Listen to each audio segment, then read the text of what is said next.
like I said, it's fantastic to be here, and I want to just clarify. My day job, my primary affiliation is with XX Network, but I have been involved in. I'm involved in a bunch of things, and I urge you to look at Chaum.com to see. And the two websites that I'll be referring to here are also linked from Chaum.com.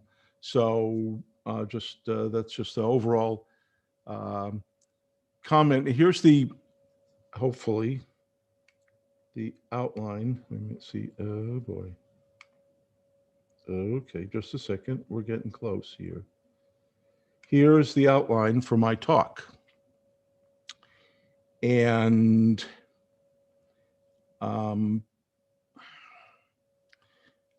if sorry, I might have to look away a little bit for this, but basically, there's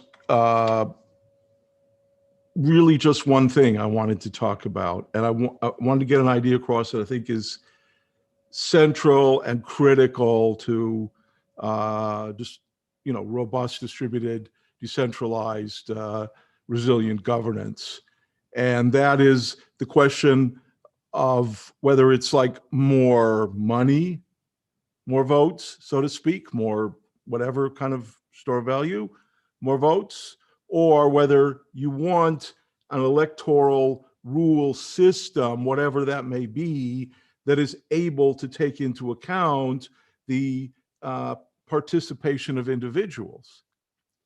So how, to know how many people are voting, to make sure that like one person, one vote on one issue or whatever you want. If you want the rules to know or to be able to use the actual human participants in deciding how to count the votes, then that's a very different thing. And that was really easy back in the, let me just go to this next slide and I'll come back to the outline. Back in the day of Athenian democracy, the 140 years of the era that created Western civilization, arguably, from the arts, the sciences, philosophy, the language, phonetic alphabet, the whole thing. The society was controlled by a jury system. In other words, there was no appeal from a jury decision. So for instance, if one of the legislators were to propose a law that a citizen thought was in contradiction to the Constitution, then the citizen could sue the representative and the trial would be adjudicated by a jury of several hundred people. And there were no lawyers, no judges, and the decision was, we can come back to the mechanics of this, but it was binding, unappealable, and so arguably, at least, Athenian democracy was controlled by the jury system. So to my mind, it's the only real proven approach to democracy, and people who study this stuff think the same thing too. But there's a lot of people that have a lot of ideas over and over again, the same ideas about how to do democracy, but that's a different thing. So let's just talk about how we can get one person, one vote in an online distributed system with so basically in voting, I mean, 5-year-olds know about voting, right? It's simply, you got to make sure that the votes are added up correctly and no one can tamper with them. And the cryptographic tools that we have for blockchain already solve this if you don't care about privacy. There's no issue, right? And if you don't care about one person, one vote, it's just everyone signs their vote and it's posted online and hashed on blockchain, and anyone can verify it, and it's as irrefutable as the ownership of currency on blockchain. But if you say, well, no, I'd like to have the second of the three features, which is privacy, right? I'd like each vote to not be, linked to the shares, the token holdings, the stake, or the KYC, or whatever it is that is casting that vote. That's easily solvable as well, and that may not be obvious to those who haven't been involved in this whole technical issue of implementing elections, but it is simply achieved using the so-called mixed networks. So, in other words, if you post encrypted votes signed by each person or stakeholder or whatever that's allowed to vote, you post that whole list of encrypted votes and they're encrypted and signed, so you know that all the votes are there, then, but if you set it up so that the mixed network can decrypt all those, and you can run the mixed network as a distributed computation where there's n parties would all have to collude in order to trace any message, but you're sure that all the messages that came out and no other messages come out, then you have a, tally verifiable private vote in a decentralized blockchain manner. And okay, little commercial for XX Network. We have one of these mixed networks. I don't think there are any other ones out there really on a blockchain like a Cascade like we have, but that's, it's been known how to make mixed networks since actually 1979. So you can read about it on my at Chaum.com if you're interested to know more about them. But so those are the two primary features that you want in an election. But there's a third feature which is not always perfectly understood and perceived and distinguished, and that is what in the election world is called ballot secrecy. And ballot secrecy is not privacy. It's not, it includes sort of the privacy of your vote, but it is not the same thing, because privacy really, in its typical usage, is a situation where the person can reveal the secret information about themselves. It's not automatically revealed, but they can reveal it. They could even prove it, establish it irrefutably, give evidence towards it. So in other words, just because we're using a mixed network or we have a private voting system, there's no, sorry about the color balance here, where the sun is coming up in California, but there's no protection against what's referred to technically as improper influence. In other words, if I can prove to a third party, like a vote buyer, how I voted, or someone who's threatening me to vote a certain way, or some weird combination of these things, which is really a possibility now in the online world, especially with blockchain, being able to show how I voted enables the whole scenario. So it's a horrible thing. And so basically everything devolves to more money, more votes, or more sort of value, more vote, because you can buy votes and you can threaten people and so on. So if you want to have one person, one vote as an ingredient in your electoral system, you need to solve this problem. How can we prevent people from selling their vote or showing a coercer how they voted?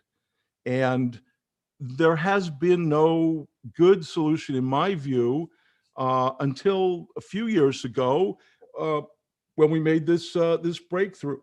So the rsvoting.org project, I'll show you a little bit about it. We ran a public sector election for the Council of Europe, and we the software's all in Rust. It's been rewritten a bunch of times. We got a bunch of people on it, and it's a really great. If you want to understand the essence of this issue, I highly recommend you read the white paper up at the rsvoting.org site, which you can get to through my chaum.com if you like.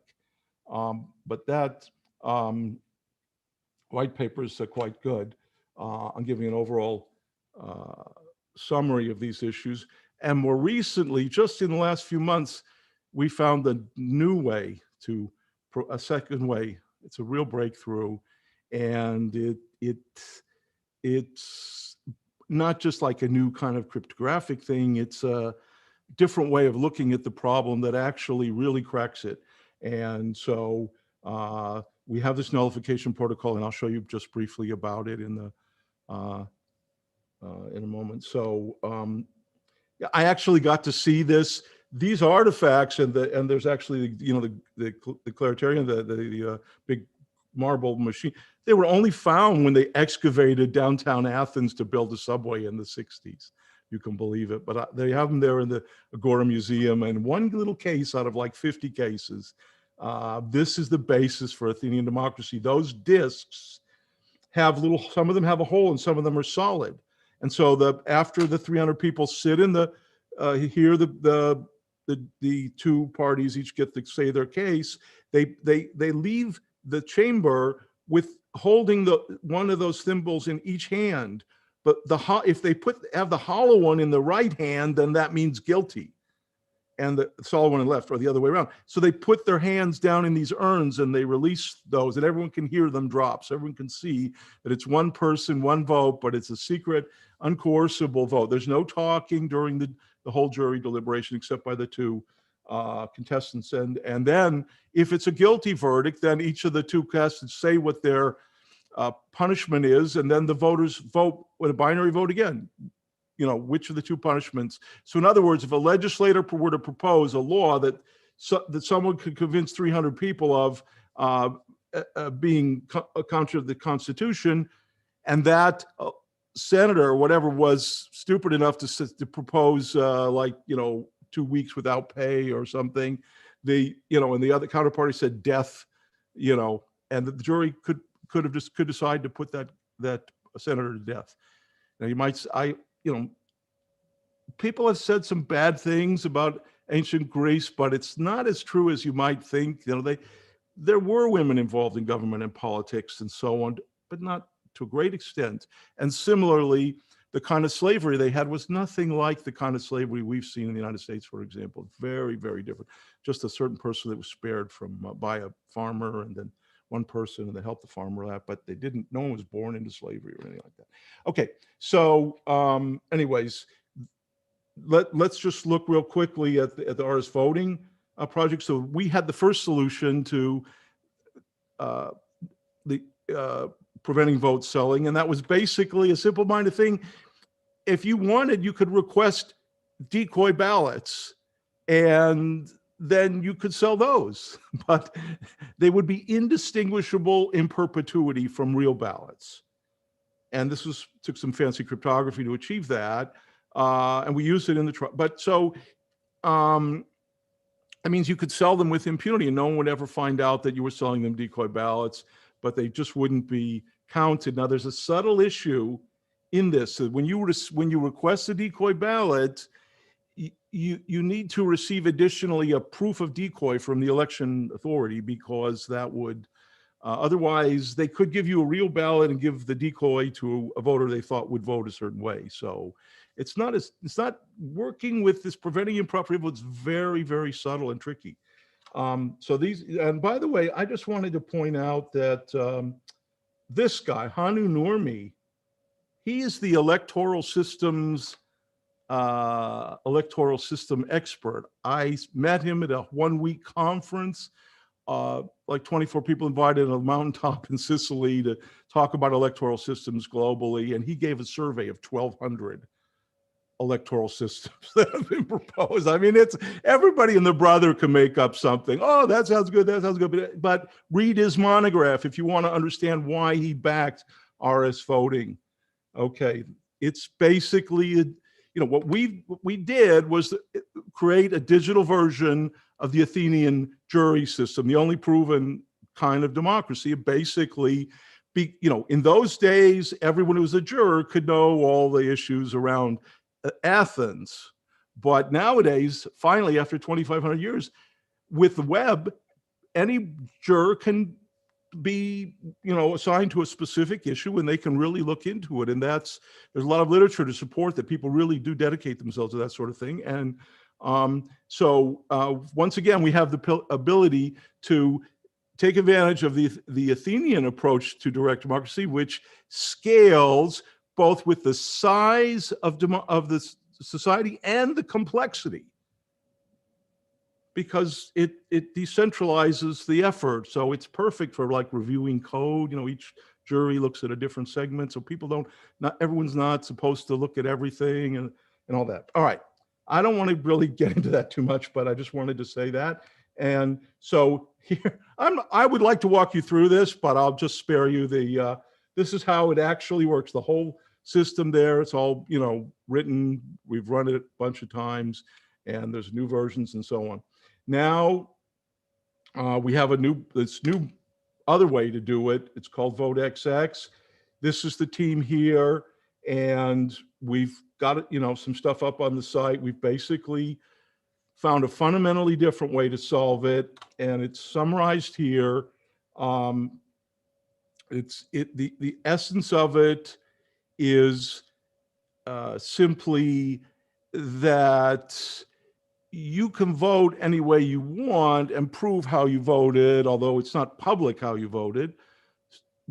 But you can also designate an entity, which, okay, it's kind of a fun thing. We call them hedgehogs, that you give them some key and they can go in and nullify your vote by sort of randomizing it.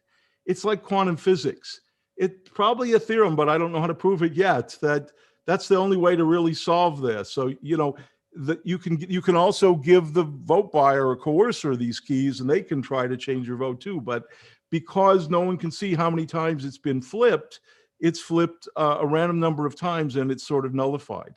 So that's how you can really solve it, and it solves this long-standing technical problem in the online voting space. Key issue: how do you prevent improper influence? So it's a really exciting. We've got practical and provable solution to this that works for fully distributed online voting, which is why the XX network is backing this effort. But so that's perfect for our governance coming up. But also it will work for mail-out ballots, and so like vote by mail. And the only other form of voting really is polling place voting. And you might say, well, why do I care about improper influence in polling place voting? Well, think again.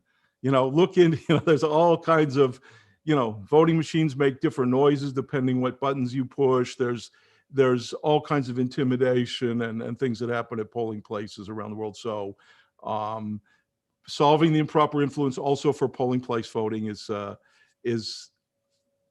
an interesting aspect, and we've also been able to achieve that. So we're really thrilled with these new results. And if you're interested in working with us, or it's an open effort, and yeah.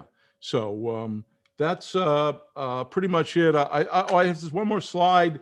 So in the white paper, which is up on the rsvoting.org site that I urge you to have a look at, there's a whole appendix that argues that if you think these 10 properties are good things for voting systems, and I can't think of any more, and I think they are, and I've been at this.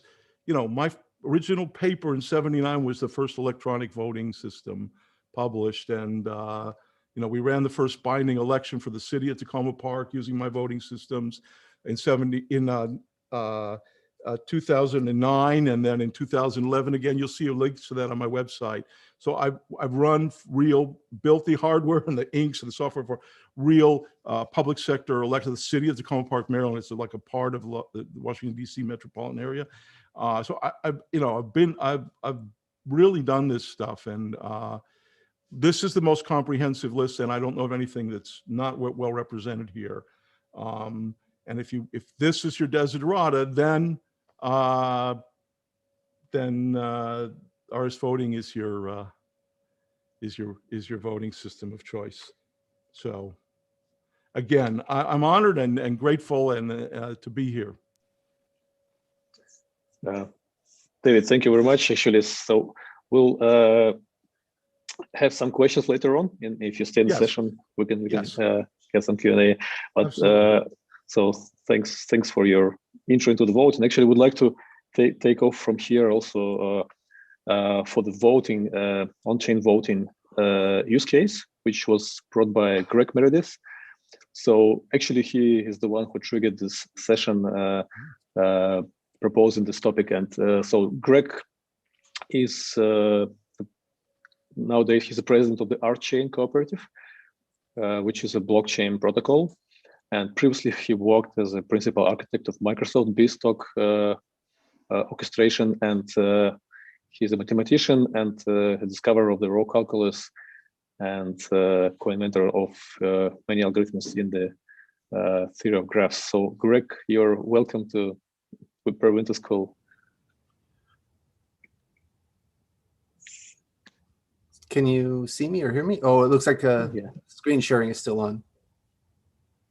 So David needs to turn off his screen share.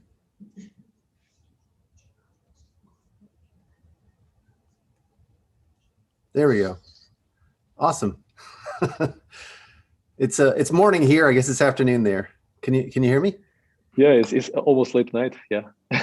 Oh, almost late night. That's right. That's right. Well, first of all, thank you so much for inviting me to present. I really enjoyed the last time I presented at the Perm Winter School, and I really appreciate David's talk. He has captured a lot of the subtleties of online voting. So I'm just going to give a brief introduction to RChain and then talk a little bit about our voting system and where it fits. So let me do a quick screen share and see if that works. Okay, can you see that? Is there enough? Yes. Okay, all right, great. So, so a few weeks ago, we gave a presentation to some of the luminaries in computer science, especially from the process algebra side, just getting them up to speed on what's going on with RChain. So folks like Phil Wadler and Nobuko Yoshida and others were there. And so a lot of these slides are taken from that talk. And I feel that they're appropriate here because we want to kind of expand out to the motivations for why we're doing what we're doing. So in that talk, and here, you know, I was focusing on the traditional journalist questions: who, what, where, when, and why, and really doing more of a deep dive on why and what. But the questions of, you know, where, well, RChain is now globally deployed. Its mainnet has been live for a year, so it's now. And RChain is really intended to serve the planet, so it's everyone. But in terms of the why, our feeling, my feeling in particular, which is why I started RChain, is that to address climate change and other existential threats, such as pandemics, we need a global coordination technology. In the case, so Sergey, you mentioned that the governments win in the response to the pandemic, but they haven't been winning so much in the response to climate change. And I think everyone recognizes that. There's been, Greta Thunberg has been famously frustrated by the results of the Paris Accords. I believe that as a population of the planet, we can no longer wait for the governments and the corporations to get busy.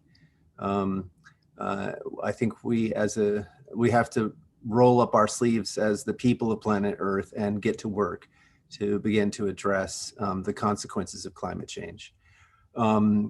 Bill Gates, in a very recent interview with 60 Minutes, basically said the same thing. He said that he opened the interview by talking about how it's going to require global coordination beyond what we've ever seen in the history of humanity. He likened it to the coordination around a world war, but even more intense. And what's interesting about his talk is, or his interview, is that when they cut to the technology side of things and what he's backing, not one of his discussions focused on technology to support coordination.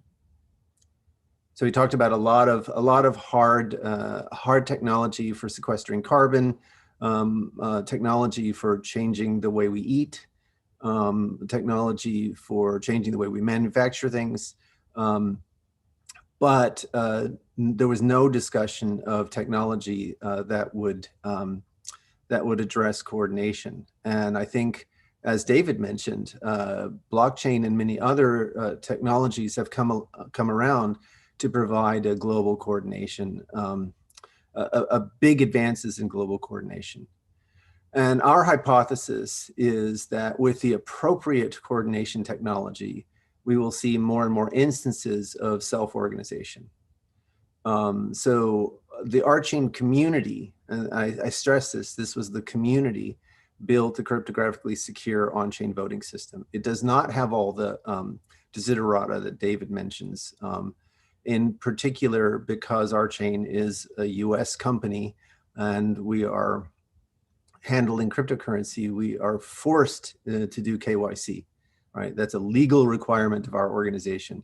And so through the KYC process, we can connect a rev address to an identity. But beyond that, with our vote, members from around the globe can vote from the safety of their own home. They can check the election results without fear that other members know how they would vote. So we do not solve the problem of the secret ballot problem. So yes, someone could exert undue influence on an RChain member to vote a particular way. But what was fascinating to me was the community was able to take RChain and build a decent voting system that we used ourselves for our annual general member meeting within 6 weeks. And this is the point that I want to make over and over again, is that with the appropriate technology layers, we'll see more and more self-organization.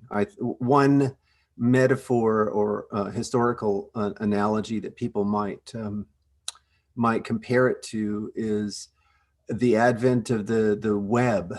I think prior to the web, there was not a general understanding of the potential of the internet. But once the World Wide Web was there and the technologies were simple enough, then everybody and their sister were looking at HTML and HTTP and going, well, I could make a website. And that's kind of what happened, right? And I think we're about to see a similar kind of explosion. In particular, with the next wave of blockchain technologies, and we believe that RChain is very much at the forefront of this next wave. People are going to be able to self-organize. Another example of something that the community built is a cryptographically secure on-chain COVID-19 passport. So people can store encrypted versions of healthcare data on chain. RChain is fast enough, just to give people a sense of how fast RChain is. In 2018, we demonstrated storing audio data on chain And finally, that's the right kind of reaction. Usually I say this and it goes whoosh right over people's heads. So we demonstrated storing audio data on chain and in real time retrieving it from a player. So that's the kind of speed that RChain can support. Speed and storage RChain can support. So storing things like vaccination results and test and COVID test results is trivial for RChain. In 3 days, the community had the basic MVP running. In 6 days, they had they added the key encryption capability. This system has been reviewed by many physicians, some of whom are quite influential in the UK NHS. And they all have suggested that this is a very good solution. The thing that this solves is related to the kind of deal with the devil that we've all made. Well, not all of us, but many people have made this deal with the devil. I know I want my data private, but I really don't want to keep a bunch of servers in my basement. So I'm going to let Google and Facebook and all the others babysit those servers, and sort of hope that that I've made the right kind of trade-off. And what we've seen is that over and over again, that trade-off is both economically unfair and results in a kind of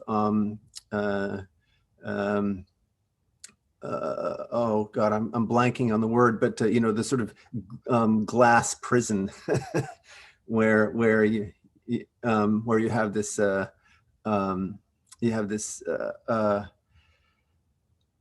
surveillance culture and surveillance capitalism that has built up, and here what we have is a solution that has the best of both worlds. So as long as your encryption schemes you're willing to have faith in your encryption schemes, then when Alice puts her data, for example, her COVID data on chain, nobody else except Alice or whoever Alice gives her private key to can access her data. But Alice is not keeping those servers that support the chain in her basement. So that's the kind of thing. Again, the community built this. There was no leader. Some people came forward saying, "Hey, I think we ought to build this." Some people said, "Yeah, that's a great idea." And people with different skill sets came together and built this. So we're very excited about this kind of possibility. So I've sort of, RChain itself is a cooperative. So we really do run on democratic principles, one member, one vote, which is why we needed a voting system. And we have, our membership spans China, Croatia, Russia, UK, US, all over the planet. And the function of the cooperative is to facilitate the governance of the protocol. So this was something that we were very insistent on at the outset, is that we wanted there to be at least the first approximation of what we believe is a good governance model. You know, it's very clear, and we've seen lots and lots of instances of this, that there is uneven distribution of information expertise and proclivities within any given population. And so very likely different forms of governance are going to be appropriate and more efficient and more effective than simply one member, one vote. So variations of representative democracy may turn out to be better, where, you know, elected representatives who are provably expert in a particular area are able to more quickly get to the heart of certain kinds of issues. But at least if we start with one member, one vote, and we look to we look to variations that are going to get us closer to our aims and goals, that's a good beginning, a good foundation. So I won't go into too much about because I want to leave time for all the other panelists and such. I just what I'll quickly say is just a little bit about how RChain works and why it has the advantages that it has. So at the heart of every blockchain worthy of the name blockchain is an economically secured, leaderless distributed consensus algorithm. With that kind of algorithm, programs can agree on a locally stored value. Once the penny drops as to what that means, you can start to think about different kinds of values that could be stored. So Bitcoin stores a ledger, while Ethereum says, nah, ledger is too simplistic. Why don't we store the state of a virtual machine? Once you change out, once you sort of identify a virtual machine as giving you the ability to sort of build a global computer, then your very next question is, well, what kind of virtual machine? And a sequential virtual machine, like you see with Ethereum, doesn't work. And the reason it doesn't work is because most transactions, including computational transactions, are isolated, right? So if you just think about it, common sense, when Sergey, I don't know if you buy coffee in the morning, but when you bought your coffee this morning, assuming that you do, that transaction is almost certainly isolated from the resources that David might use if he buys a cup of coffee this morning. And because those resources are isolated, those transactions can run concurrently. Now, if you are going to have to sequentialize them because the virtual machine forces you to sequentialize them, the effect is sort of like what happens if you funnel a bunch of a multi-lane freeway down to one lane, right? So if you have an 8-lane freeway and there's not too much lane crossing, you get roughly 8 times the throughput of a 1-lane freeway. Right. And now if you funnel all those, and the lanes represent, transactions that don't step on each other's toes, or cars in lanes represent transactions that don't step on each other's toes. And that's why I said not too much lane changing.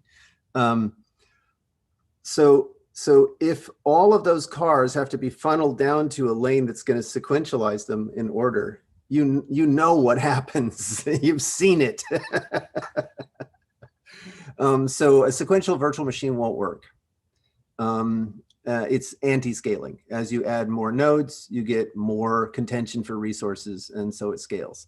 But guess what? For the last many decades, the answer to scaling has not been to, crack your knuckles, roll up your sleeves, and make your code faster. The answer to scaling has been add more hardware. And if your chain doesn't get faster when you add more hardware, you're not scaling.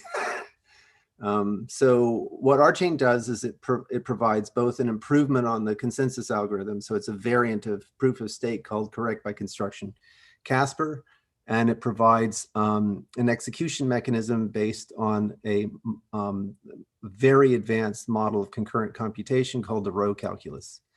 The row calculus is an improvement upon the pi calculus, which was invented by Robin Milner, for which he got the Turing Award.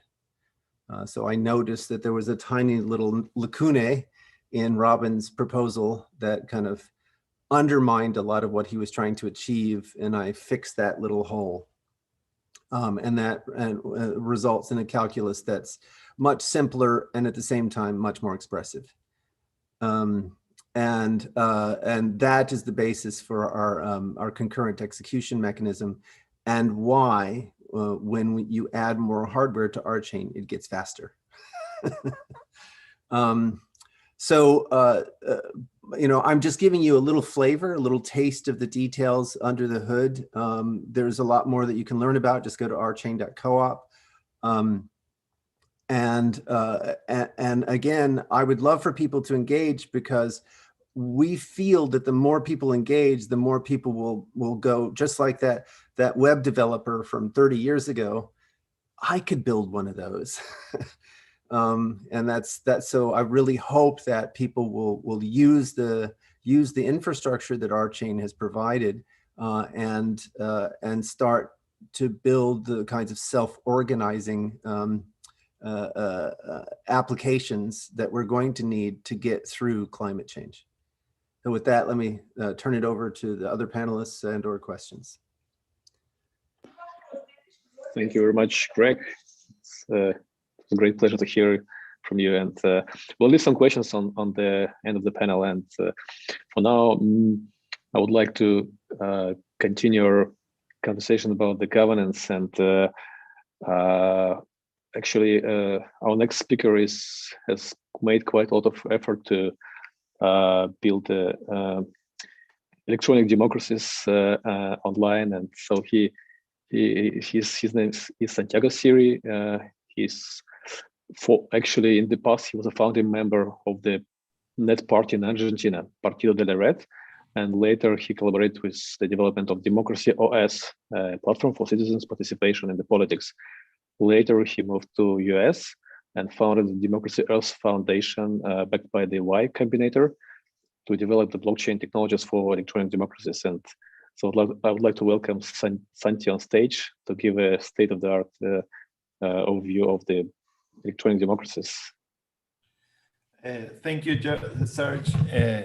It's a pleasure to be here virtually at Perm University and to be part of this conference.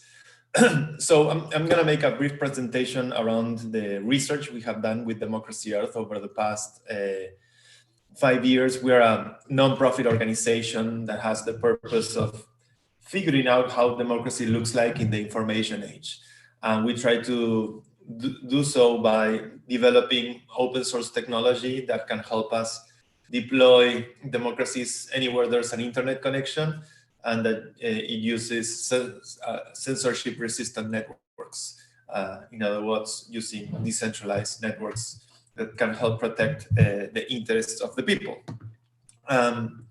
So let me share quickly my screen. I'll try to make some demos today also, and just to show a little bit of my ongoing research today.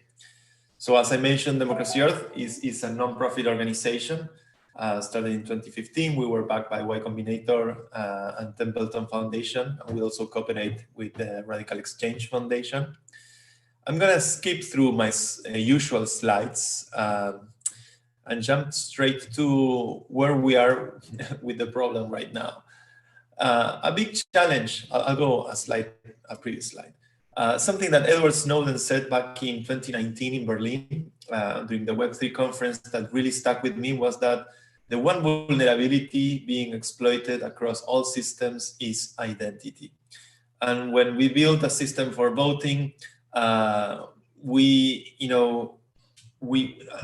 system for voting doesn't need to know who you are. It only needs to know that you haven't voted twice.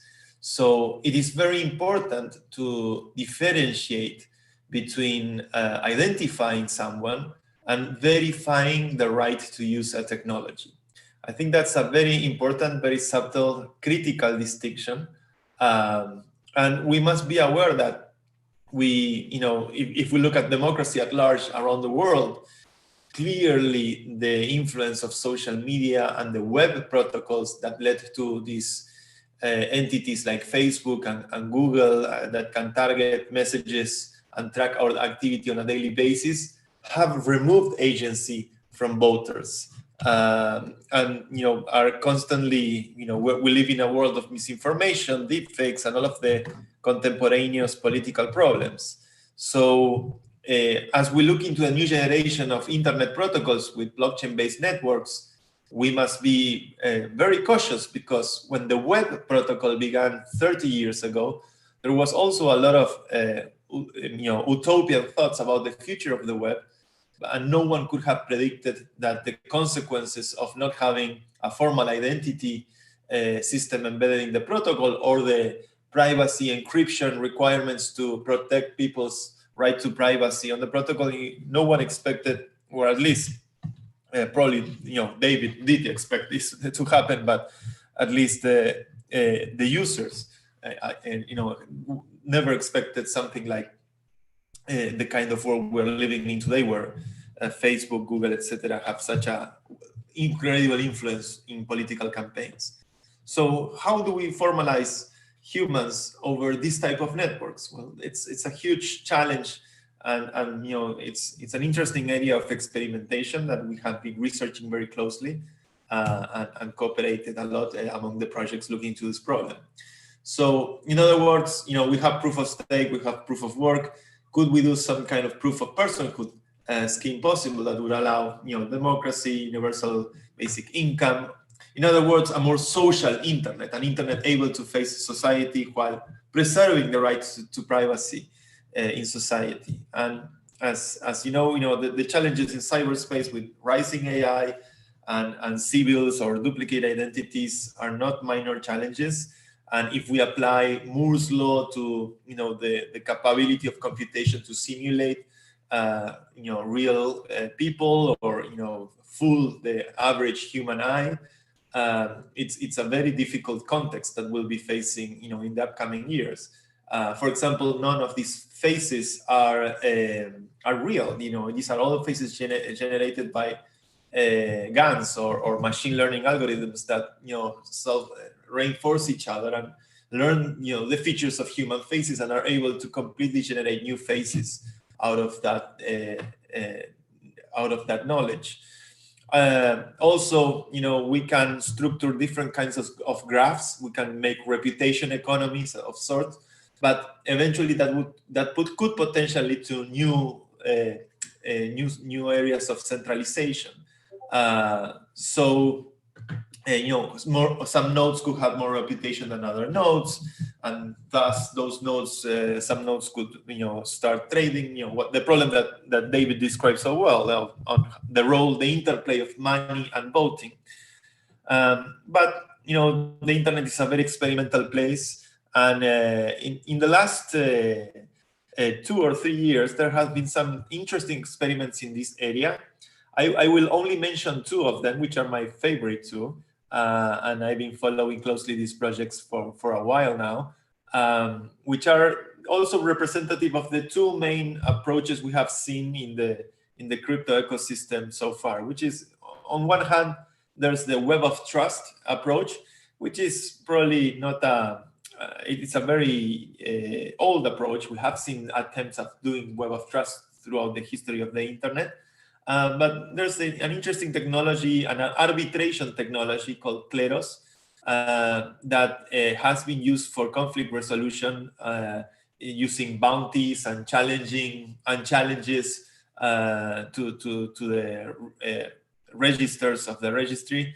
That the salient aspect of how Kleros works is that it aims to introduce sortition in the election of jurors that will be responsible for verifying the evidence or the proof behind an issue. What we have been researching alongside Kleros is, well, could we use this arbitration technology to have humans vouching for other humans and sort of use the same token curated registry technology to do a web of trust using the Ethereum blockchain. So I'm going to be showing you a little prototype that we are polishing right now around this, and that we are expecting to launch actually next week. And then there's another project which I think everyone in this room probably knows very well, which is Idina, which is far more privacy preserving than the Kleros approach, because there's no need to reveal who you are, and it's based on the use of Turing tests. Like the famous flips, where you have to, as a human, decide which one is telling a story and which one isn't. Idina has been, I think the last time I counted, it had 3,600 nodes, or 3,600 humans. Let's hope for that. But it's an interesting benchmark also to understand where machine learning and artificial intelligence is at today. When it comes to trying to compete with these type of systems. Along with Serge, who is here in the room, and Paula Berman and Divya Siddharth, we co-authored a paper, but I think has been mostly an effort from Divya, Serge, and Paula. I made minor contributions, but we wrote this paper called "Who Watches the Watchmen," which I recommend. You can get the paper on this address, bit.ly/personhood-proof, which is a review of 7 different efforts trying to achieve proof of personhood in one way or another. In general, either some kind of web of trust scheme or the IDENA approach using Turing tests. I will change the window I'm sharing, and hopefully I'll find Firefox here. So this is a demo of proof of humanity that we are testing right now using the Chaum network on Ethereum. This is the registry. These are identities that are on the vouching phase. This is a profile I just did, a couple of hours ago. This one is not verified, but we could use this one. Actually is registered. Is supposed Alice Smith. So obviously there's a big trade-off in privacy here. We are completely aware of that. But we want to run different experiments that allow for the creation of on-chain democracies or DAOs that can be democratic, or experiments around the idea of universal basic income. You will notice here that for verified identities, they can start accruing this token that we're issuing called UBI, which is short for universal basic income. So the goal of the project, I can show you the repository with the code of UBI. It's actually here. This is a standard ERC20 contract that will mint a new supply for the verified humans over at a given rate every second. So I will try to see if I can actually show you how the token works and how it can connect to an identity. Let me see if I can do this. Real quick screen sharing. And I'll go to my console here. So let me first go to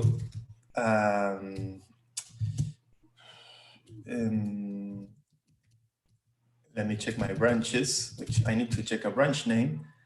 Stream deploy, that's it. So I can go to a deploying branch.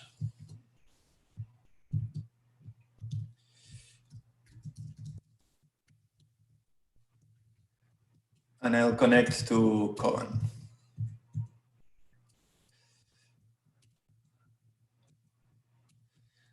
And here we are testing the token.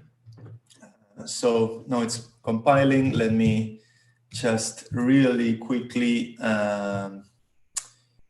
create the token in the system here. So I'm connecting to the token in Chaum. Now I have the token here. And here you can see the functions that if you are a verified identity on the registry, or you are a verified human on this Ethereum registry, and I'm gonna grab the address of this verified identity we have on Chaum, and just copy the address from my browser here. I could simply do with the token. This address I have never actually tried to test it. So let's see if it actually works. But I can start accruing for that address. This is another one. This is not the one I'm using now. But I could start accruing for that address. And once that address, as long as it's a verified address on the Proof of Humanity registry, then that address will get dripped this token directly into its wallet address. So the network might be a bit slow, so it's taking a little while. There we go. So now that address theoretically should be accruing some of these tokens as long as time goes by. It's on a second basis. So start accruing, and now we have to do a balance off. Hopefully this will work. Since it's a call that will give us a big number, we'll turn it into a string. And there we go. It's already accruing some UBI, which is this token. And this is going directly to the wallet because it's being checked on the balance. But each time someone interacts with the token, meaning that you either interact with the token, so it is accumulating as, this is a different number. So the token is dripped directly to the wallet of this user.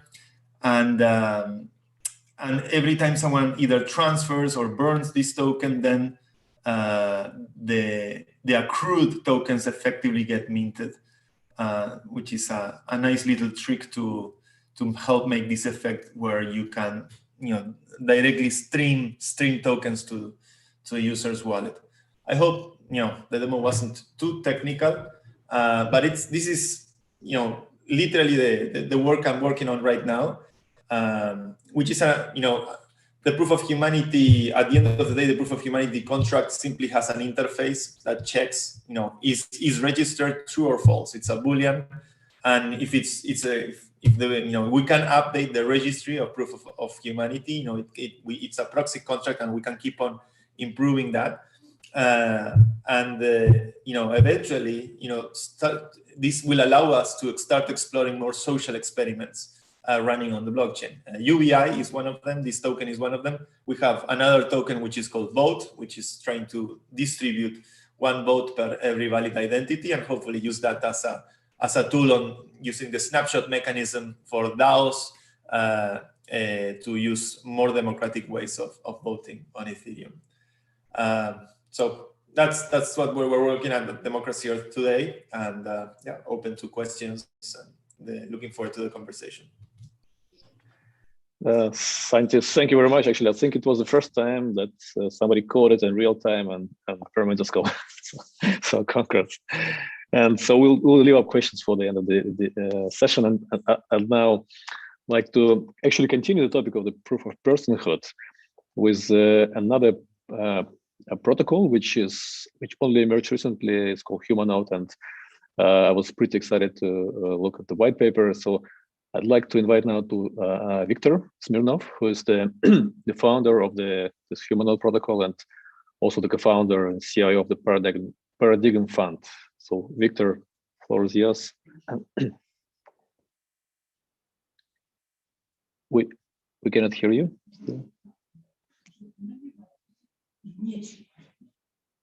Yep, you can hear me now. And could you see my presentation properly? Yeah. Yes. Yeah. Thank you. I'm very glad to present alongside the well-known people in the industry who are not just creating protocols, distributed ones, for the sake of making them faster, but for the sake of finally decentralizing and, well, eventually probably distributing them. And yeah, the theme that I'll be giving today is decentralized financial network based on verification of collective human existence, or how we fight cyber and voter apathy. And well, the plan for my lecture today is to overview core infrastructure flows, both in traditional finance, because in Perm Winter School, we're having a lot of well-known people from banks, from fintech, not only from crypto. And I'll talk of the core flows of public blockchains that exist right now. Telling after that just a little bit about Humanoid approach, and jumping directly to how we build one person, one vote, decentralized autonomous organization, because the problems that we're facing are not only technological ones, but political ones, and they change the organizational structure. So what are the infrastructure flows I wanted to talk about? Well, fintech, banking, it's easily right now, mostly for anybody who has a passport, to create a bank account. And public blockchains push it even further, so that you don't even need to have a passport, just a computer connected to the internet. However, that's about usage and development on top of those networks, and not about the ownership of this decentralized infrastructure And well, frankly speaking, in my opinion, not a lot have changed compared to traditional financial world, and I'll talk about that later. I also cover the theme like decentralized, not distributed. That's what you've probably heard many, many times. The next problem that I think is crucial is market-based gas pricing, which is the controversial way to move forward and build the proper financial infrastructure for the world. And from all of this, we'll get to the devaluation of currency holders, because, as I said, the ownership of infrastructure is still in the hands of few. Well, here I've got the data from the last, there are really few of them, but this is the last voting in Bitcoin on the proposal called Taproot, which tackles a lot of problems that Bitcoin has as a pretty archaic technology. And what I wanted to straight out is that you can see the mining pools who actually take the decisions of how we should change the protocol. Of course, they're not developers, but they take the final decision. And in the right column, you can see the hash rate of these pools. And what we have right now, this is not the whole list, but about 8 pools have over 80% of voting power. And usually these mining pools are centralized companies with few people taking decision at the end. And you have the Bitcoin network, future of money, where the decision is taken by probably less people than in the current financial system. And well, what it comes down to that in proof of work, you have those mining pools. In proof of stake, the situation is a little bit better because we at least know the decision makers, because they are usually public figures. However, what you have at the end, the decentralized system with less than 20 entities taking a decision. And well, me personally, I experienced being one of those proof of stake validators in the top 15, having 3% of voting in the network. And, it still brought me to some kind of feeling of voters' apathy. And what we really should move to, because decentralized can be like 20 people in the central, and all of them are around them, right? This is what we already call decentralized. This is how any Tendermint-based protocol works. But what we should strive for is a truly distributed network. About like gas pricing, this is the regular way of doing things right now in public blockchains. You have an internal market of gas prices, where on the one hand you have demand, users and developers, and on the other hand you have supply, who decide the gateway price, and those are basically mining and stakers. Eventually the decision is on the supply side, of course, driven by what the demand tells what's going on. And you know what the result of this system, we call it a legitimized Soviet type of queue. Soviet type of queue is when you have either to stand for weeks to get a little bit of food, because everybody has the right to get it, right? But however, you can't have that bottleneck for all the people, and sometimes people bribe, sometimes people just have a friend in a shop and they just go through the queue directly in front of everybody. So Ethereum and Bitcoin, when you pay a higher fee, you get in front of everybody, and in our opinion, this is a kind of legitimized, well, Soviet queue, which is horrible. Well, the fourth problem that I wanted to talk about is actually the devaluation of currency or crypto assets. Right? We all know how current traditional financial system works, where you have central bank emitting the currency, then it gives it in the form of bonds, which are actually loans to the large financial entities that it can trust and who can hold the actual monetary base. Then this debt is resold to retail banks, small, middle enterprises, and then it is again as a debt result to people and enterprises. And in the last years, we carried historical research on the influence of the salaries and how much is spent on food and living expenses by regular people, and what happens to them due to this disproportional distribution of newly issued money. Of course, you need newly issued money because if your system is fixed supply and deflationary, like Bitcoin or Ethereum, you can't have that on global scale because you will fall in deflation and the businesses will just die out because the products they produce today will cost less and less tomorrow. What's the reason of doing business anyway? However, what the current system does, yes, we have abundance of liquidity thanks to Fed, but thanks to Fed, what we're having is that the regular people are getting more and more devalued, and eventually, as the history showed us, when you have about 40% of population which can afford only food, getting their salaries, you've got the revolution and the consequences even worse than that. Well, yes, I mean, in cryptocurrencies, finally, we don't just hold, numbers in our bank account applications, and where banks hold the real currency and the real monetary base.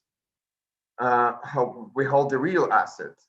However, still, people holding the asset who have not enough money to buy out Ethereum, to buy out a lot of equipment, to join miners, they actually pay for it as seigniorage, right? When the emission happens, because this emission only gets either to mining pools and miners or to validators and delegators and proof of stake. And the regular person is again devalued every second by the fact how the financial infrastructure is built. Well, why financial infrastructure is important? Because actually those who earn it, they take decision in governance over the protocol that serves as the ledger for all our assets and as a contract layer. What are the consequences? Well, oligarchy, right? That's basically what public blockchains based on mining cartels and stakers is. Then plutocracy, basically almost the same. Then you get populism, and kind of awful kind of populism, because actually the stakers, their goal of participating in the system is getting more votes from delegators and eventually getting more money for that. That's why they become populist, because probably anything that they can do is just marketing, saying how secure they are. Yes, we also did that. Sorry for that. How secure they are, and eventually it brings to voter apathy, because real people, real users and developers who contribute to the network, who make network more valuable over time, they are those whose votes just do not count. Yes, they can write in forums and in chats. They can write code, but as it has been before, for example, with the developers of Aragon, who built DAO smart contract layer on top of Ethereum, after a few upgrades, more than 100 of their contracts stopped working, and they could just do nothing about it. And well, what we're trying to build, what we're building, is a distributed financial system where one human equals one node. And I'll tell you just in a few sentences, how do we do that? So every node will be equal in validating and voting power. And we should make sure that every node is a unique human being, and it's an actual human being, not a fake For that, any user, he takes up his device, he goes through liveness detection. And I have to tell you that biometrics are booming even more than the space we're in right now. Especially over the past 3 years, it became completely a different thing. They go through liveness detection. These are special methods to identify whether that's a real human being, whether he has a mask on his face or not. 3D dolls can come in. Spoofing of AI-generated data can't go through anymore, thanks to the recent developments of few companies during 2020. And after that, we take the biometrics of a person when we found out he's a real human being. We take his biometrics, we encrypt his biometric modalities, we put it to IPFS, so to a distributed database. And after that, after we perform like comparison of a new person to those person who were previously registered as Humanoid, our private smart contract actually creates a key for you, a validator key. And after that, a person can set up a server either on AWS, but he'll be more incentivized to set up his own server. And like a MacBook 3 years old would be okay for that. And the things here that this is the first network, the security of which is not built on capital. You know, the worst thing about the public blockchains is that, yes, it takes a lot of money to break them, to purchase as much mining equipment or as much tokens to become to get the 34% of the network. But you should remember that there is always a bigger system than that we have in crypto. And those bigger systems can print as much money as they need to, and eventually either buy it out or create a secondary market, which is not on chain on the target ledger. And on that secondary market, they're able to bring a lot of liquidity, manipulate the price, and when dropping the price of the network, buy it out and again, just destroy it. And we think that that is completely not the way to go in the future. And we want to base our security on collective verification of human existence, tens of thousands, potentially millions of nodes, which you can break by, well, first you should break the liveness detection, right?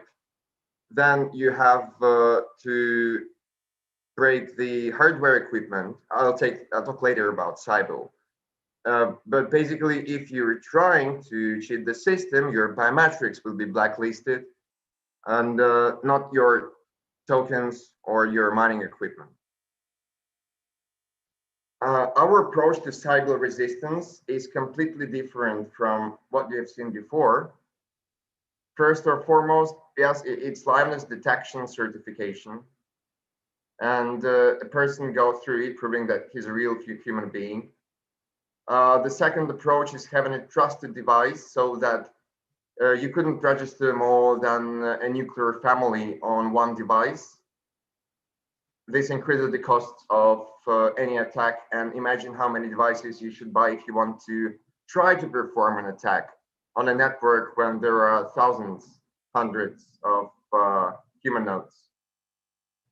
Of course, there is enrollment cost, because this is the cost of liveness detection certification, this is the cost of interacting with a private smart contract, and this is the cost of performing a one-to-many matching aka comparison of biometric modalities of people in a decentralized fashion and in an encrypted manner.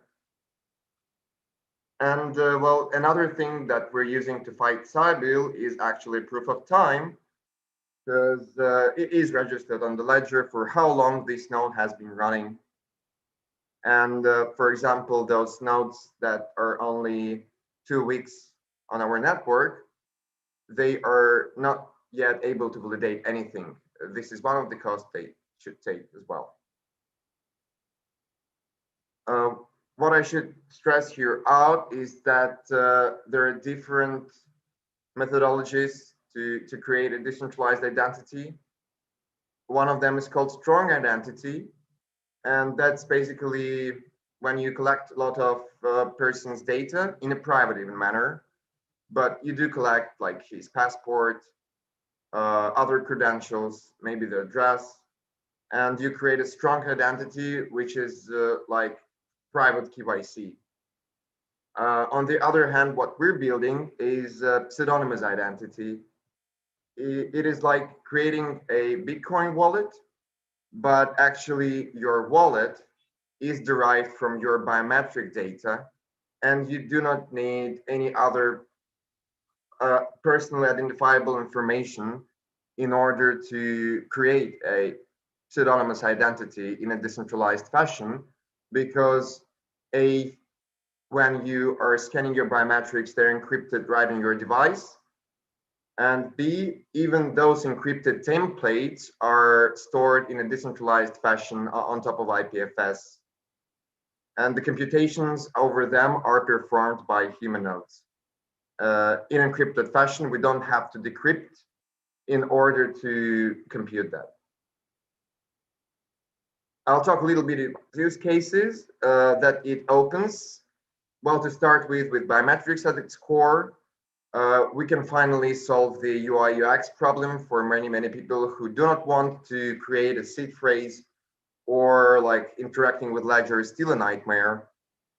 Then of course, these are one human, one vote DAOs that could be built in any protocol, maybe not for crucial decision making because they already have proof of stake, but for inclusion of the community and for creating some kind of lower chamber where one person equals one node. I haven't talked about our DLT solution here a lot because what I described is impossible on blockchain, in our opinion. For that reason, we're creating a new DLT on top of IPFS. The fourth thing I want to say is that now in public blockchains where their asset price is growing each day, becoming validator is kind of impossible for an average person who works in a job and is not an investor for a few years. Compared to this, yes, we do have costs for enrollment as a human node. However, these costs fall down each year compared to the cost of creating a node in a capital-based system. I mean, the devices become cheaper, the servers become more effective, and the operations of liveness detection, private smart contracts, this all becomes cheaper and cheaper each year, while the liveness detection itself and the biometrics are going further, and it will be more costly to cheat the system. What we have done in terms of the problem that I told you about the gas market is that when you have all the validators and all the nodes equal in their power and the requirements for their equipment, you can actually at any given moment of time have the costs the validator is running for computation and storage. And that means that you can have cost-based system of fees. And this cost will be volatile in native token because it is volatile. However, this cost will be stable in dollars, which brings a lot to the adoption of our space. However, one of the things that we have been working on, and this thing is connected to the devaluation that I was talking about that happens not only in traditional finance, but in distributed ledgers as well, since they need to have issuance and they need to have the block reward in order for validators, for miners and stakers to stay in the network, to have financial incentive for it. On top of Humanoid, on top of this kind of infrastructure, you can actually build an asset where when you need new emission, and in our opinion, we really need new emission when our system grew in value. If the system is falling in value, like right now, due to COVID, there should be no new emission, because this is one of the reasons of devaluation. And in our system, when there is new issuance, as we're based on equal human nodes, we're able to distribute the new issuance proportionally to everybody, to any holder. Thus, first of all, you stay with pretty much stable prices, because if the economy grew, you create new emission. But at the same time, the holders are not devalued at all. If they had $1,000 in their account, in their balance, and there is emission of 2%, they will have $1,020 in their account. Well, from this is the third part. Here I wanted to talk about how we structure our decentralized autonomous organization with the technology capable of detecting whether, in pseudonymous way, whether a human being is a node, and he's the only one to hold that node, and he can create other nodes. But there are a lot of other issues coming out of the system where you have one person, one vote. We all know that democracy isn't the best way to live. I mean, some of the democratic ways are awful, because the wisdom of the crowd is sometimes this stupidness of the crowd. And as Kyle and Monk, well, figured out, one of the consequences of democracy is populism. And actually they figured out that 23% of populists, they cause significant democratic backsliding. Why? Because they were elected leaders, but they were not capable of doing everything that they stated. And eventually they brought they're 4 times likely to bring more harm than good. I'll later tell you how we fight this thing, but first let's start with the voter apathy. Of course, not everybody who runs a node will be able to check on every proposal and well, figure every day almost and figure out what should we do with it. That's why, yes, anybody can become a Humanode by submitting their biometrics, going through liveness detection. However, those who don't want to govern themselves and vote in the DAO every day, they can delegate their voting power to a governor. And those who become governors, they have certain requirements to stay a governor. So only those who became governors are counted as part of the quorum.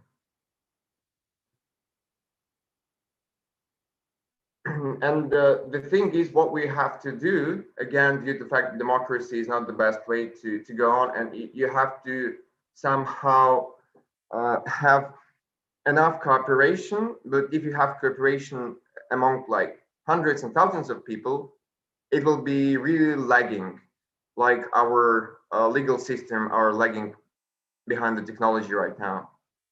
And that's why, based on proof of time, that's the time spent in the network as a governor, and governors have certain requirements. For example, we know that for every proposal, there has to be at least 22% of votes, of the whole governors. And that's why, depending on number of proposals, the governor has the obligation to vote for 22% of all proposals, at least 22, sometimes even more. And they're also based on proof of devotion, which is what value do you bring to the system? What have you done to the system? What ideas have you come up? What have you coded? Or how did you really work for the system? There are 4 ranks. They all depend on proof of time. Anybody can become citizen from year 1, but then you'll need another year to become a senator, then to become a legate, and then to become a consul. But becoming a legate and consul requires also participation information, which means really executing on proposals. And they require to keep the full state of the network so that we could be sure that there is enough nodes in the network keeping the full state of it. And to become the council, you also should propose something that will be approved by the Vortex, which is like our DAO. And the DAO is structured like this. Proposal pool, this is the first step. Voting in Vortex, which is the final on-chain voting. And then it goes to formation, that is like execution body where people assemble teams, manage the budget in a decentralized fashion, and basically build it. Let's start with the first system, which is the pool system. They differ a little bit. So we're starting from bottom up. You could see that the governors, right, they can make proposals based on that tier. So as I already said, you need those tiers in order to stay with the system where everybody can have their vote and opinion on something, but to defend the system from stupid proposals that could harm it. That's why for low-level proposals like changing the product, changing the website, there is no problem. Anybody can do that from year zero. But when you get to monetary proposals, to like protocol updates, to administrative updates and like meta updates of the DAO, you will need a higher tier in order to propose something. This is the way how we stop the proposals. And again, this is the way how we try to move away, that spam that could go with the pool system. At the same time, leaving for anybody, even non-human nodes, the option to say their opinion in the pool system, but in order to be pulled further, the governance have to nominate their proposals as proper ones, but those can be made on anything.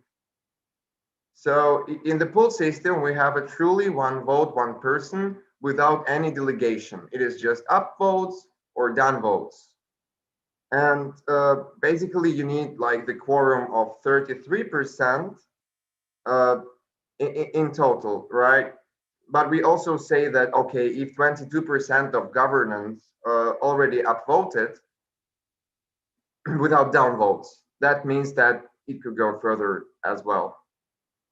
So when you get to the pool, and in the pool, you like state the voting period, you state the proposal type, you get to the Vortex, to the upper level.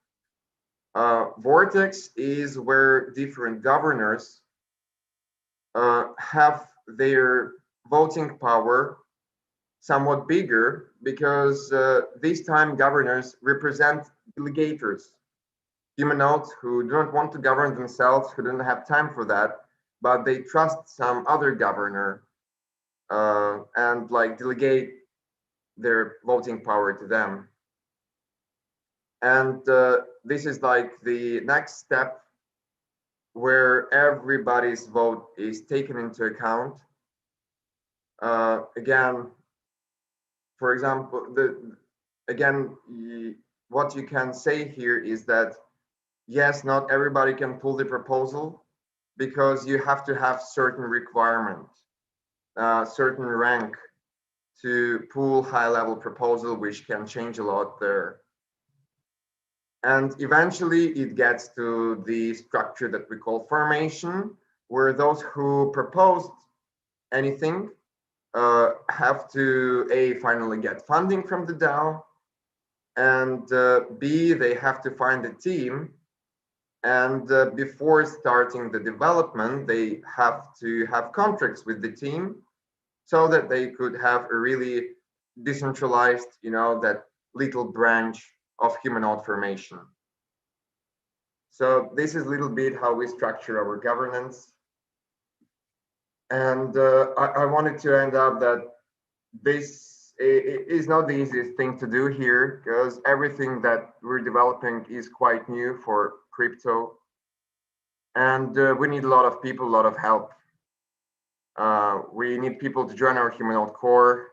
We need liveness detection developers, fully homomorphic encryption biometric developers, developers of DAOs, and protocol developers. Please find me if you find that exciting and want to fight for, our anti-cyber life. Thank you very much.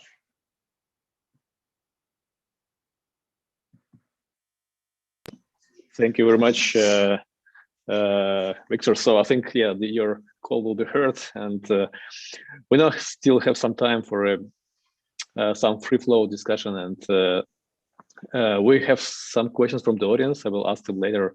And also, I'd like to ask the audience, the participants, if you have questions, please post them on if you're on Zoom, use the chat.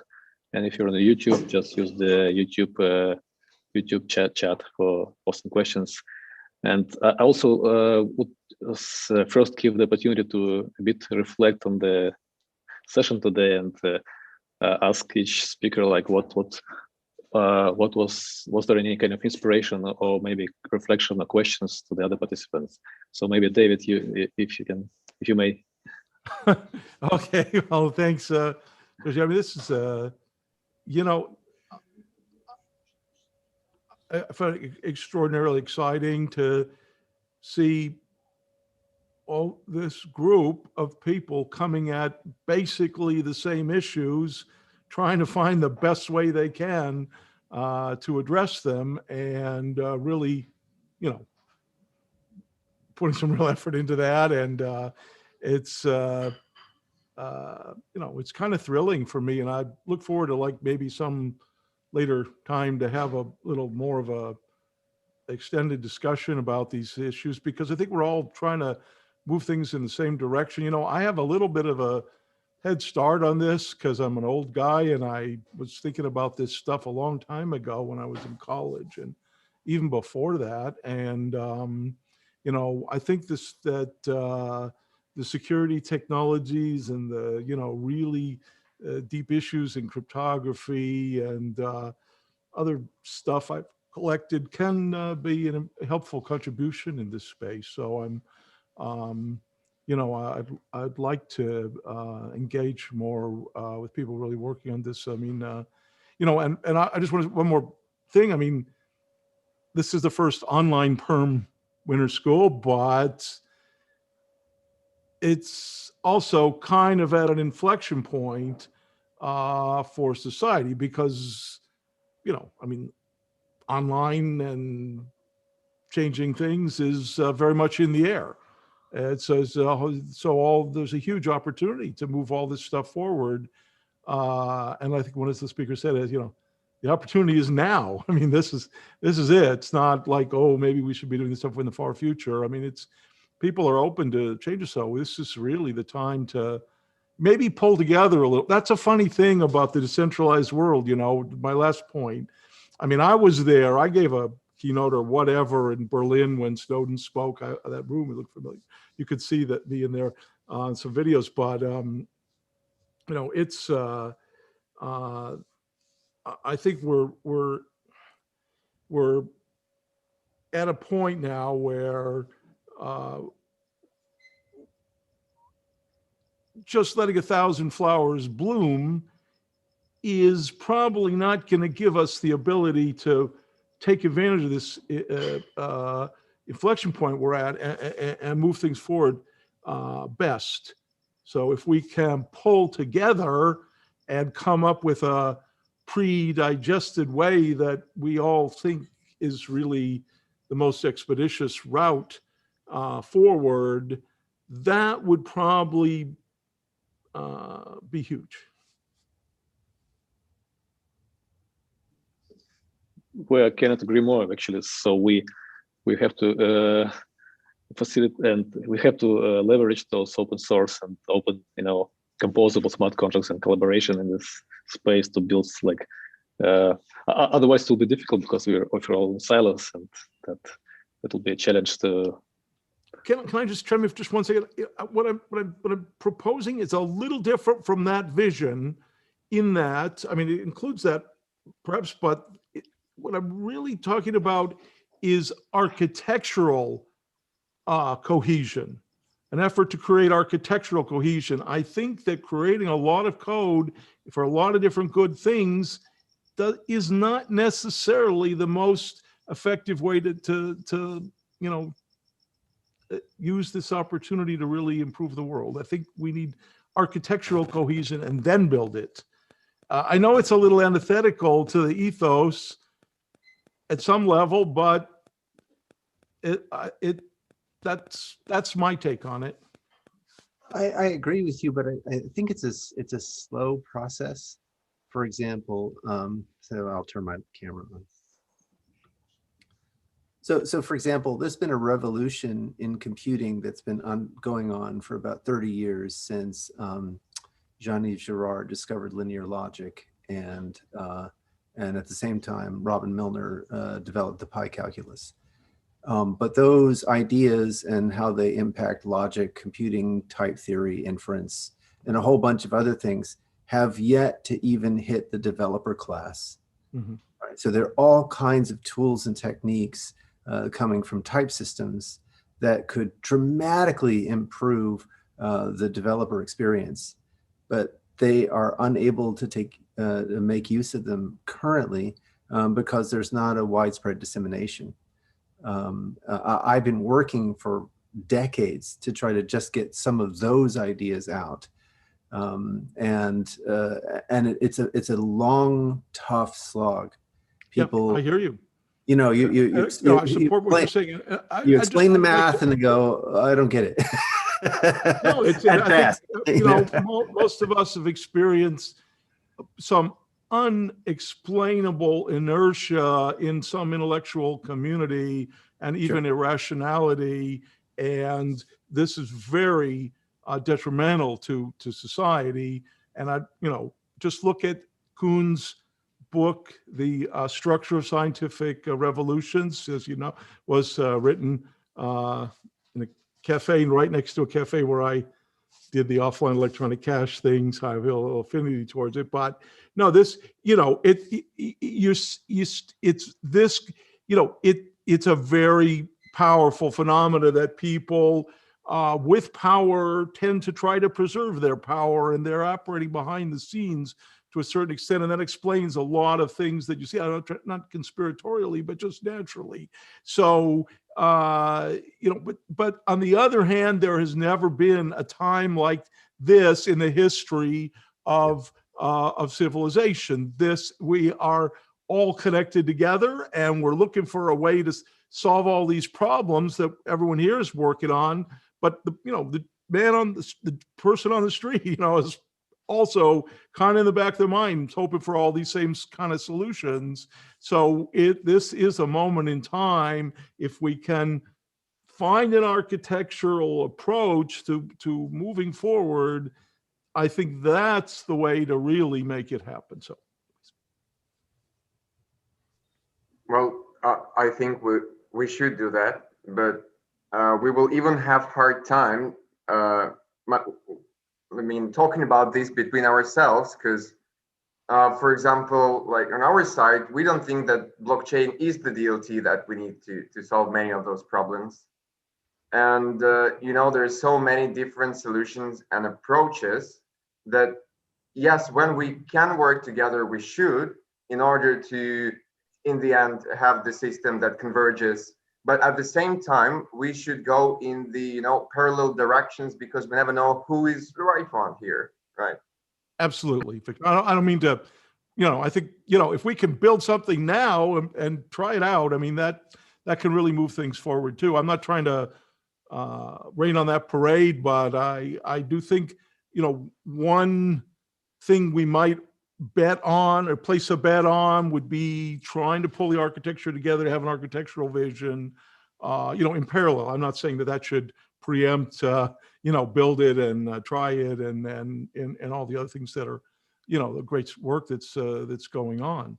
So, but anyway, so I was trying to answer Sergey's question about, my reaction to the panel. I mean, that was the overwhelming feeling I had. That I think some of us maybe could be part of that discussion.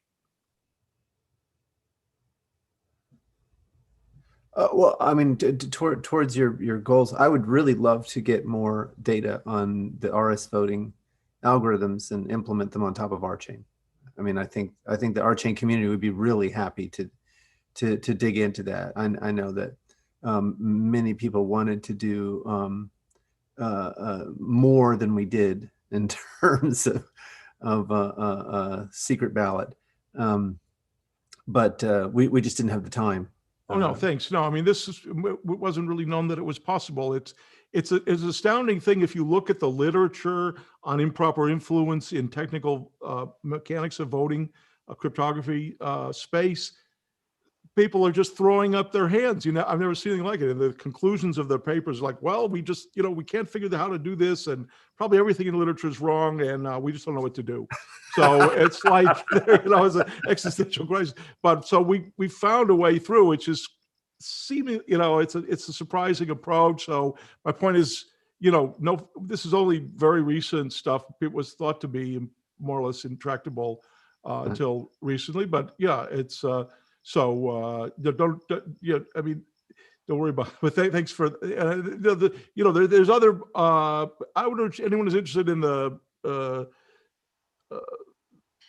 stuff to look at the RS voting white paper, because I try to lay a bunch of stuff out there, and that's, I think, a good place. But yeah, thank you. Sure. I would like to hear more about a proof of personhood, because I do feel that that's a looming problem. I'm very, very worried that, in the next 20 years, people can just build armies of artificial people. And if you think about the average attention span, the sort of back of the envelope Turing test by a panel of jurors to try to check whether a particular AI is a human is going to not pass muster. What you'll find is more and more AIs pass the inspection of a bunch of jurors. And so you'll be able to manufacture an army of very, very convincing bots with backstories and who can talk with you and chat with you. Who will vote or hold opinions or sway towards a particular agenda. And I don't know how to defeat that, so I'm curious as to how that goes about, because even biometric data can be faked, it can be synthesized. We will finish the article next week on the recent things that happened, like where you can't really put in fake data or even real data that you can't put into the device, because they slide a certification of the 5th level right now. So I'll drop you an article, and but you're right, the fact that AIs will get more and more, and there will always be a war between those who develop the AI's algorithm that prove the real human being, and AIs who try to spoof the network and attack it. And well, what I was also talking about, that capital-based proof of networks are also when you can fake money in current traditional system, print more money and get the capital-based network. So the intersection of those types of security is something that we should rely on. I find it that same fear of AI. I remember last summer chatting with Sergey.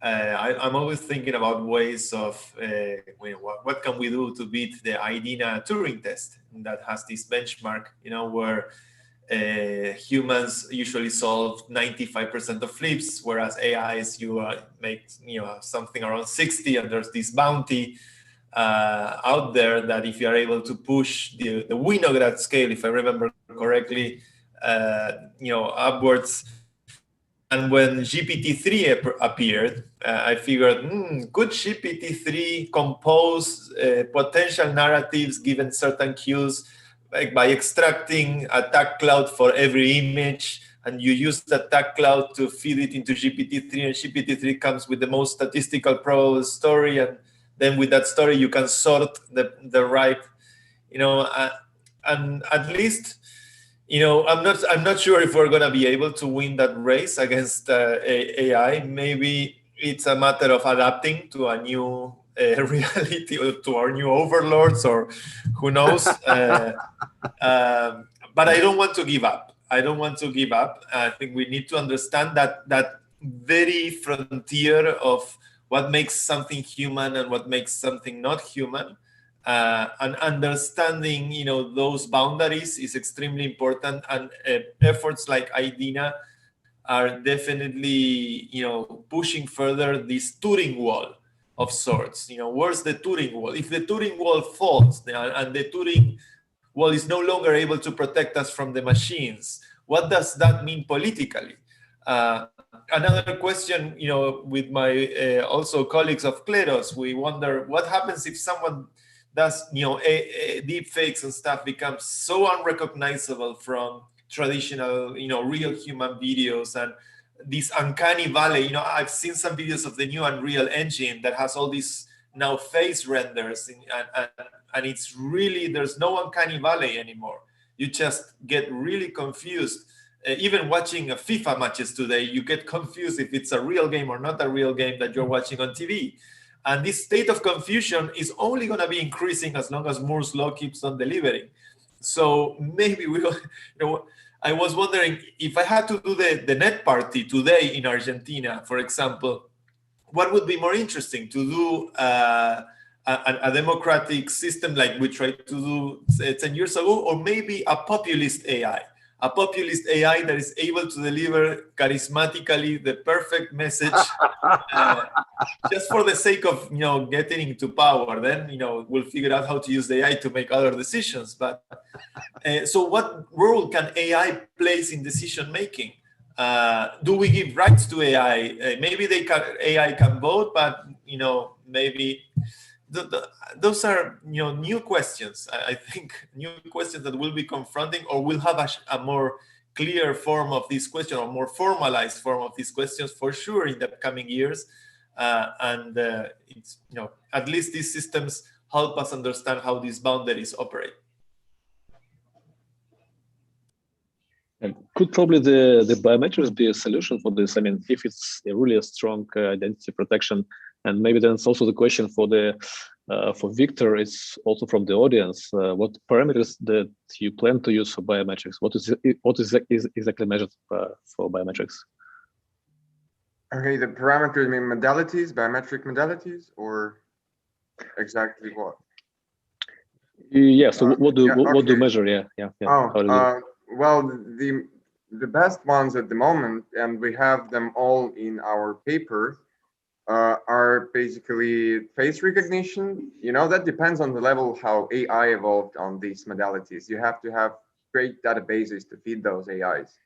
So it's facial recognition, it's iris recognition, and what else? Oh yeah, fingerprint, of course, fingerprint. And the fusion of those modalities brings you more security. However, anything against besides facial recognition, are not really great in liveness detection, which is the key here. Yeah. So, well, we wanted even to use, some kind of new modalities. For example, if one for some reason loses his face and he doesn't have, for example, parents to from smart contract send those monies, when otherwise he will lose this money. Okay, so that he could use his left toe for biometrics in order to hide that as a place where his money will be transferred after he's injured heavily. And eventually, however, we think that all of those modalities that I was talking about this will be implemented in the beginning. The best one is facial recognition. However, we think that internal modalities, internal biometric modalities, is something that cannot be stolen. And the best that we can think about is actually the brain signature. The brain signature that is temporary over time, that persists. And I'm talking about both invasive and non-invasive brain-computer interfaces here. And there are prototypes both for brain signature for non-invasive and invasive methods already. And this is something that we will probably live with. We will probably get rid of the phones in our lives already. And we can use the brain signatures to access the data to prove our identity, because faking a brain, well, you will have a Nobel Prize for faking brain activity. Thanks, Victor. So yeah, looks promising, and we have a question also from the audience to Greg, to RChain. So what is the current productivity rate of RChain, like in terms of transactions per second or any other relevant metrics? Yeah, so what we just proved is that that depends on how much hardware you throw at it. So it's very nice. We expect within the next 2 years to easily get Visa level transactions in a single shard. So that's I mean currently we have the transactions per second throttled because for a variety of reasons, both security and others. The network is very new, but once we open it up to external validators, it will be completely unthrottled, and we'll see much higher transaction rates. David, do you have a question?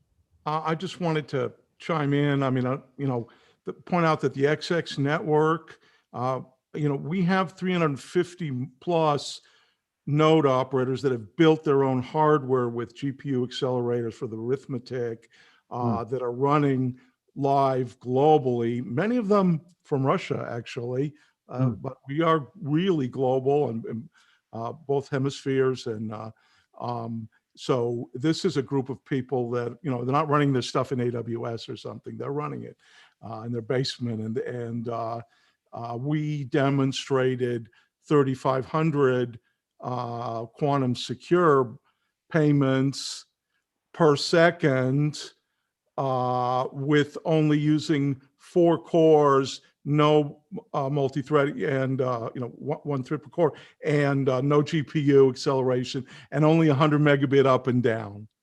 So when we really unleash the power of those nodes, we are at Visa. And the Visa numbers are sometimes, but if you look at global they're payments, a little squirrely. Yeah. I mean, we basically in a single shard can do global payments at quantum resistant security. No one has that. And I want to also add that the mixing that I mentioned, which is very useful for voting, right? Relevant here, is decentralized in our network in a way that does scale with additional hardware. So the bandwidth of the mixed message system grows linearly. So when we ran the 3,500 transactions a second with 200 nodes and with 1,000 nodes, it scales linearly.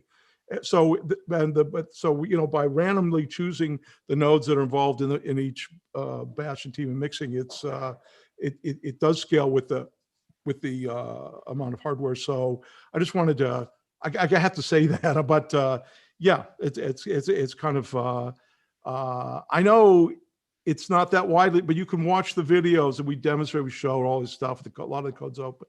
You can see it. It's all working. So that's it's great to have that kind of a platform with these unique privacy features in it to build all this kind of stuff on.